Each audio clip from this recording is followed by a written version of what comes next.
마귀의 자식들이 전파무기 가해를 시작한 지 얼마 되지 않으신 분들을 위해서, 또 유익이 되실 만한 분들을 위해 글을 씁니다. 사실 이 전파무기 가해를 피하는 방법은 아주 단순합니다. 이사를 자주 가는 것이죠.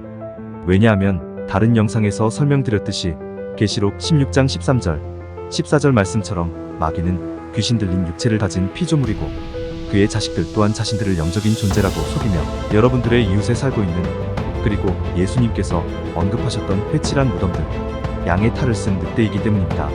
제가 드린 이 말씀이 이해가 가시지 않는 분들은 꼭 제 다른 영상을 참고하시기 바랍니다. 이 더러운 존재들인 마귀의 자식들은 집중 피해자들의 경우 이사를 가면 그 주위로 몇 달 내로 다 이사를 옵니다. 그리고 그것은 여러분에게 증거가 될 것입니다. 저도 서울에 있다가 이것을 깨닫고 지방으로 내려와 있으니 처음에는 가해가 거의 없었습니다. 그런데 그 이사 온 몇 달 동안 한두 집씩 저희 집 주변으로 이사를 오더군요. 제가 본 것만 해도 세 집이었습니다. 제가 있는 곳은 단독주택이 많은 지역이라서, 그리고 나이 드신 분이 사시는 곳들이라서 이사가 그리 흔하지 않습니다. 그런데 제가 이곳으로 내려오자마자 세 달의 기간 동안 세 집이 이사를 왔습니다. 그리고 지금까지도 뭘 그렇게 공사를 하는지, 제가 지방에 온 지 지금 3년여 가까이 되는데 아직도 주변 어디에선가 공사하는 소리들이 들립니다. 우습죠. 이사를 자주 하는 것은 물론 이 마귀의 자식들에게도 힘든 일일 것입니다. 피해자의 주변에 강제로 이사를 와야 하므로 그 주변에 살았던 마귀의 자식들이 아닌 사람들에게 집을 이사가라고 권유하고 돈을 써야 하고 또 이사를 해야 하기 때문에 그들에게도 피해자가 이사가는 것을 보여길 것입니다. 이웃집, 윗집, 아랫집을 통해 아담의 후손들을 전파무기로 가해하는 존재들이 있고, 그들은 성경에서 예수님께서 미리 정확하게 예언하셨던 마귀의 자식들임에 대해서는 제가 최근의 영상들을 통해 말씀드렸습니다.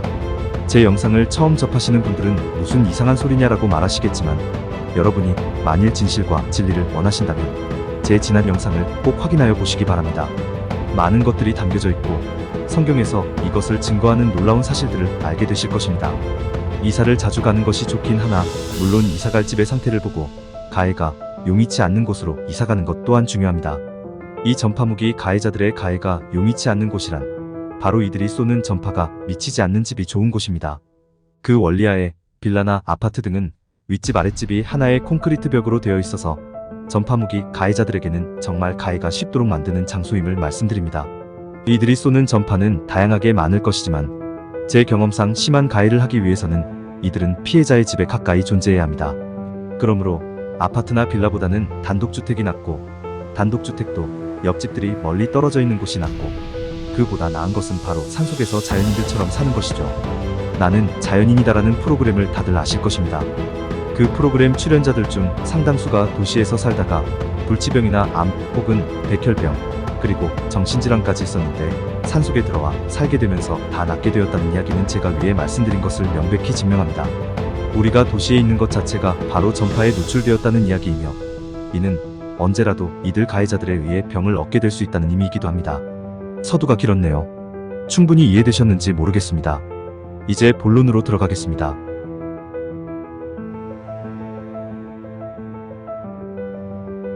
주변에 사는 전파무기 가해자들, 즉 성경의 마귀의 자식들이 벌이는 끔찍한 죄악들.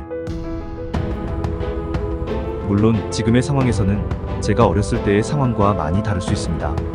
왜냐하면 우리나라 어디를 가든 이 마귀의 자식들이 분포되어 있을 확률이 높기 때문입니다. 그래서 나는 자연인이다 프로에서의 자연인들은 이 가해하는, 그리고 머리를 짓누르고 감각을 무디게 하는 공격의 실체를 다들 정확히 알거나 혹은 모르더라도 인지하고 있기 때문에 산속에서 홀로 외롭게 고독하더라도 자유를 위해 사는 것입니다. 여러분들도 사람들이 잘 찾지 않는 산 위에나 무인도에 가시면 완전히 감각이 풀려나는 경험들, 즉 몸의 감각이 살아나고 뭔가 모를 시원함, 몸이 어떤 압박 속에 있다가 벗어난 느낌을 받으시는 것을 아실 수 있습니다. 그것은 인지하고 있으면 분명히 느끼는 것이지만 우리가 어떤 존재들에 의해 감각이 무뎌진다는 것을 인지하지 못한 분이라면 그냥 산에 올라와 있으니 무척 자유롭고 상쾌함을 느낀다라고 느끼실 것입니다. 그러나 그것은 그렇지 않습니다. 그분들이 등산을 하여 산 꼭대기까지 올라가시는 이유는 바로 산 정상에서 느끼는 그 상쾌함, 몸의 자유로움을 느끼셨기 때문입니다. 등산을 자주 하시는 분들은 제 말을 이해하실 것입니다. 그리고 지금부터라도 등산을 좋아하시는 분들은 체크해 보시기 바랍니다. 사람들이 자주 있는 곳에 있다가 산 정상이나 사람들의 발길이 별로 없는 장소에 갔을 때의 여러분들의 감각이 어떻게 살아나는지, 즉 압박 속에 있다가 어떻게 해방감을 느끼게 되는지를 인지하셔서 제가 말씀드린 사항들을 기억하시기 바랍니다. 잠깐 주제를 벗어났는데 다시 주제에 관해 말씀드리겠습니다. 제가 어렸을 때에 이사를 자주 갔던 이유는 아버지께서 직장의 문제로 이사를 자주 하셨기 때문입니다. 그리고 아버지께서 어느 한 곳에 정착하시고 같은 집에 계속 살게 되면서부터 저에 대한 가해는 시작되었습니다. 아마 많은 피해자분들이 그러실 것입니다. 어렸을 때에 저는 직접적인 가해에서 벗어났기 때문에 자유 가운데 살고 있었습니다. 그런데 집을 정착하면서부터 제가 아프기 시작하고 수술을 하게 되고 그때부터 가해가 시작되었죠. 여러분들도 언제쯤부터 여러분 자신에게 그러한 가해 현상들이 생겼는지 잘 기억해 보시기 바랍니다.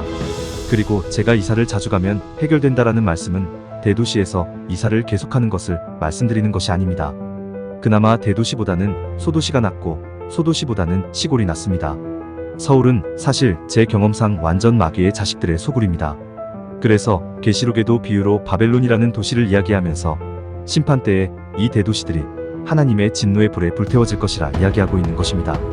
이사를 무턱대고 계속하시는 것보다는 이사를 했는데 아픈 일이 멈추고 꼭 가지고 있던 지병이 사라지고 또는 일이 잘 된다 하시는 분들은 그 상황이 유지될 때까지는 이사를 안 가시는 그런 방법으로 이사를 하시는 것이 지혜로운 방법이라 생각됩니다. 왜냐하면 병이 걸렸던 것이 낫고 비만이었던 몸이 가벼워지고 탈모 현상이 낫고 한다는 것은 이들 마귀의 자식들이 흔히 하는 가해 증상인 비만과 탈모를 일으키는 가해자들이 없다는 이야기시고 그 집은 그때까지는 안전한 집이라 판단할 수 있기 때문입니다. 탈모에 대해서는 제가 제 영상 중에 언급드린 사항이 있습니다. 그 영상을 꼭 참고하시면 쉽게 탈모 증상에서 벗어나실 수 있을 것입니다. 탈모도 사실은 이들 가해자들에 의한 것이고 저도 머리 꼭대기 정수리 탈모가 심했으나 이것을 인지하고 방법을 찾아 실천해보니 이제는 정수리의 속살이 가르마 부분 외에는 보이지 않게 머리카락들이 자랐습니다. 비만에 대해서도 말씀드릴 기회가 있으면 영상으로 제작하려 합니다. 많은 도움이 되실 것입니다.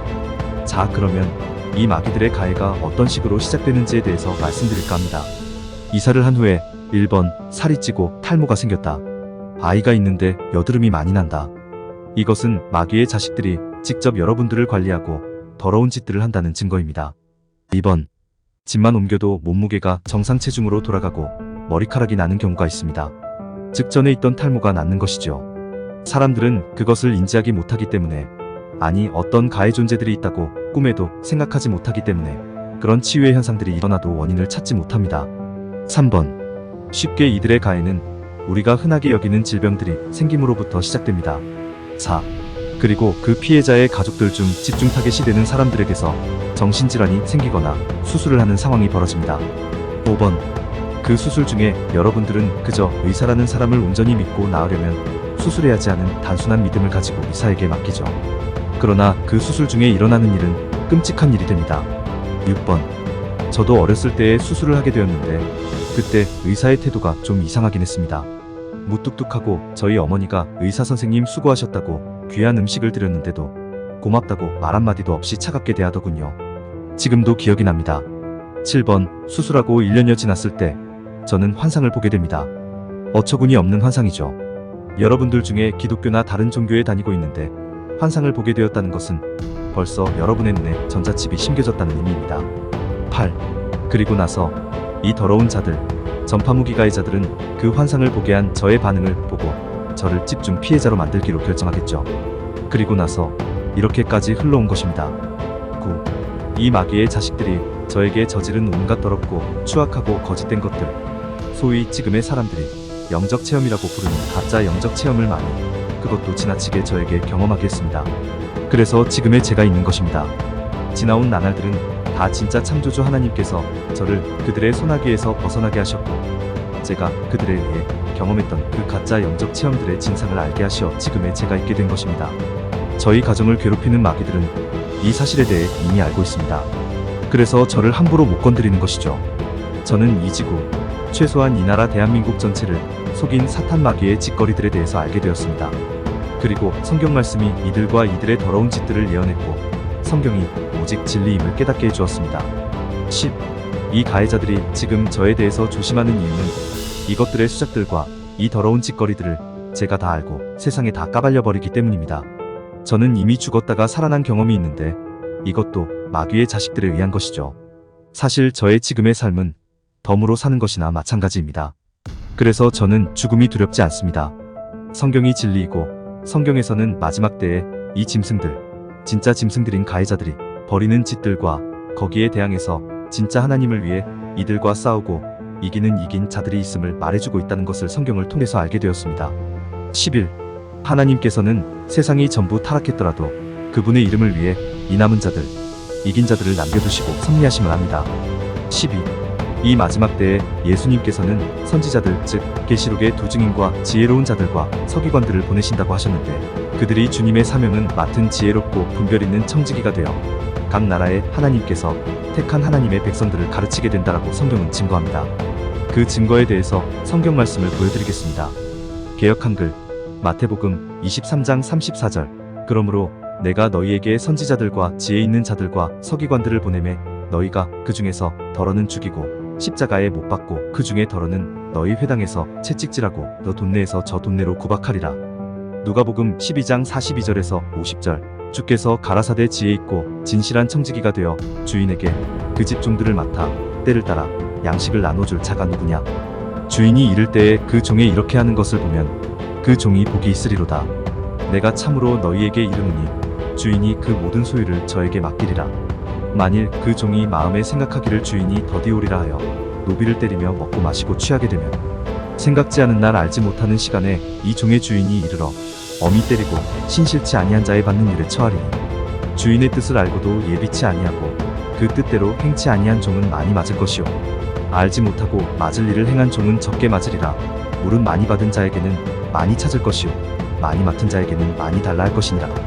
내가 불을 땅에 던지러 왔느니 이 불이 이미 붙었으면 내가 무엇을 원하리. 나는 받을 세례가 있으니 그 이루기까지 나의 답답함이 어떠하겠느냐.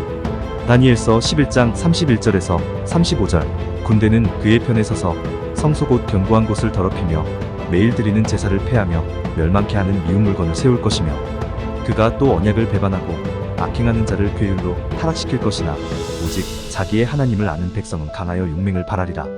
백성 중에 지혜로운 자가 많은 사람을 가르칠 것이나 그들이 칼날과 불꽃과 사로잡힘과 약탈을 당하여 여러 날 동안 쇠폐하리라.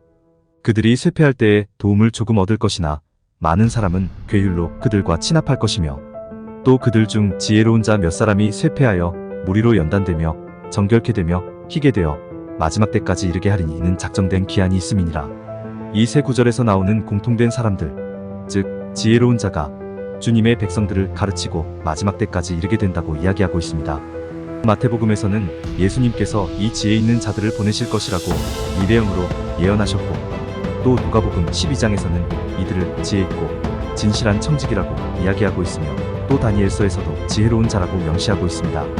이 말씀들은 물론 이 마지막 때에 예수님께서 보내실 지혜 있는 자들을 공통으로 가리키고 있음을 여러분들에게 말씀드리고 싶습니다.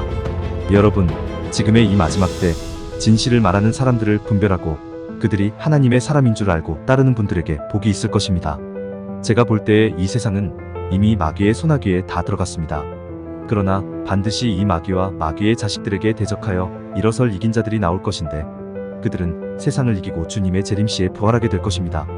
그날과 그때는 우리가 알지 못하지만 그때가 반드시 있음을 믿고 인내로 기다리십시오. 그리고 이 마지막 미혹의 때에 마귀의 자식들의 미혹에 넘어가지 마시고 반드시 세상을 분별하여 주님 오실 때에 기쁨으로 주님을 맞이하는 주님의 자녀들 되시기 바랍니다. 그러기 위해서는 여러분 스스로 성경 말씀은 하나도 틀림이 없는 지혜의 말씀인 것을 반드시 믿고 매일 말씀을 읽으십시오. 방송이나 미디어, 여러분들이 다니는 교회의 목사님 말씀들이 여러분을 지옥불 구덩이로 몰고 자신도 빠지는 것에 속지 마십시오. 분별하십시오. 그저 듣기 좋은 말씀, 경건의 모양만 있는 그런 설교들, 마지막 때임에도 주님 오심을 준비하지 않고 계속 십자가에만 이야기하면서 좋은 게 좋은 것이지 하고 눈 가리고 아웅하는 사꾼 목사들, 이 마지막 때에 마귀의 자식들에게 속아 하나님의 음성을 듣는다며 성도들까지 미혹하는 미혹된 성직자들, 사역자들의 말을 분별하여 걸러내고 버리시고 그들을 멀리하십시오. 참 지혜는 성경 안에 있습니다. 여러분들 모두가 하나님의 택한 자, 그분의 백성이 되시기를 간절히 바랍니다. 오늘도 승리하는 하루 되시기 바랍니다. 마음이 가시는 분들은 구독, 좋아요 부탁드립니다. 감사합니다.